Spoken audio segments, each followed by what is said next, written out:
Today, we're diving into the deeply unsettling story of Gaurav Tiwari. He was a man who spent his life investigating the paranormal, only to become one of its most haunting mysteries himself.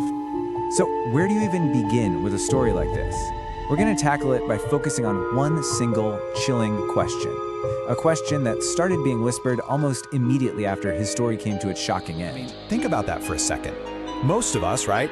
We hear a weird noise in the basement, we go the other way. Gaurav Tiwari's job was to walk straight into those places.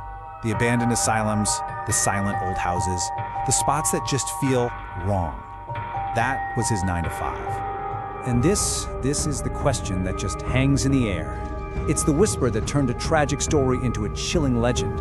After all those years of stepping into the dark, did something from the dark finally decide to follow him home? Before we get too carried away with those whispers, it's so important to understand who this man actually was. Gaurav Tiwari wasn't some thrill seeker looking for a cheap scare. No, he was a serious, methodical investigator. And this is really what set him apart. You talk to anyone who knew his work, and they all say the same things. He was calm, he was logical, his approach was almost scientific. See, the point for him wasn't to scream and run away. His whole goal was to observe, to record data, and maybe, just maybe, to understand. And this quote from him, it just perfectly captures his whole philosophy, doesn't it? He had this incredibly balanced view. He was a skeptic, but he was an open-minded one. He knew that, yeah, a lot of things are just the wind or old pipes, but he also knew that sometimes they're not.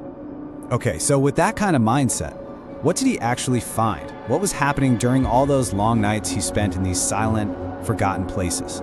Well, he would talk about these moments that just defied any easy answer. Things like this. Capturing the clear, distinct sound of footsteps on an audio recorder when you know for a fact that your entire team is standing perfectly still across the room. Or how about this one? Seeing a heavy, solid door swing shut in a room that's been completely sealed off. No open windows, no drafts, nothing. These were the little, impossible data points he was collecting night after night.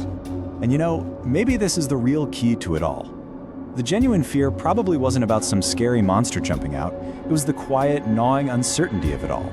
That feeling of brushing up against something that just doesn't play by the same rules as the rest of the world. But all of that work, all of that methodical searching for answers in the dark, it all came to a sudden, shocking stop. Just like that, the calm voice that guided so many through their fears of the unknown was gone. Gaurav Tiwari's sudden passing sent this massive shockwave through the whole community of people who followed his work. And, you know, when there's a vacuum of information, theories and stories rush in to fill it. Pretty quickly, two main schools of thought formed. The first was personal, grounded in the struggles of everyday reality. But the second theory connected his end directly to the supernatural world he had spent so many years exploring. Now, we have to be absolutely crystal clear on this point. There has never been any confirmed evidence linking his paranormal investigations to his death. None. What we're left with is speculation. We're left with whispers, and we're left with stories that only seem to grow louder in the silence he left behind. And this brings us to the final part of our explainer. Because this is where the story pivots, from looking at forces out there in the dark to considering something much, much closer to home. Let's just pause on this for a second.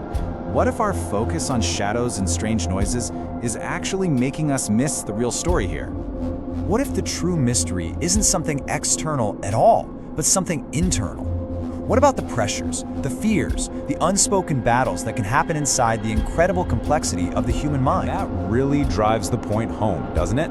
That our own internal reality, with all of its quiet struggles and hidden burdens, can be a place that's far more complex and far more haunting than any abandoned building could ever hope to be. He was a man who chose to search for answers in the dark.